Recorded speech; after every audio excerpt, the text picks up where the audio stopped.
விவேகானந்தரின் அறிவுரைகளிலிருந்து தைரியமாக முன்னேறி செல்லுங்கள். ஒரு நாளிலோ ஒரு வருடத்திலோ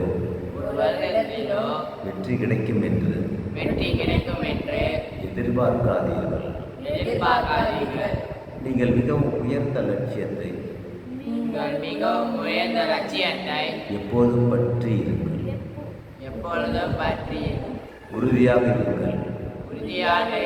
பொறாமை, சுயநலம் ஆகியவற்றை தவிர்த்து விடுங்கள். கீழ்ப்படிந்து நடந்து கொள்ளுங்கள்.